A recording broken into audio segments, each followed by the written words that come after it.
আরে আপনি কি জানেন গুঁড়ো দুধ দিয়ে এত সুন্দর রসগোল্লা বানানো যায়? বড় বড় মিষ্টির দোকানগুলোকেও কিন্তু আপনি হার মানাতে পারবেন। চলুন তাহলে ঝটপট বানিয়ে নেওয়া যাক।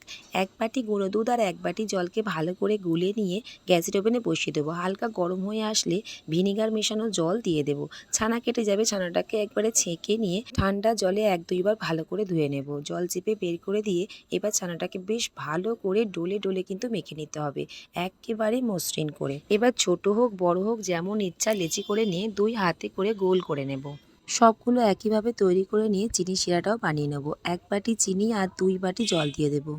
দুটো এলাচ দিয়ে দেবো। এবার ভালো করে একবার ফুটিয়ে নেব। খুব বেশি কিন্তু এটা রসটাকে ঘন করা যাবে না। একবার ভালো করে ফুটিয়ে নিলেই হয়ে যাবে। চিনি মেল্ট হওয়া পর্যন্ত ভালো করে ফুটিয়ে নিয়েছি। মিষ্টিগুলোকে দিয়ে এবার ঢেকে দিলাম ওই 10 মিনিটের জন্য। 10 মিনিট পর মিষ্টিগুলো দেখতে যে এত সুন্দর হবে সত্যি আমিও ভাবতে পারিনি।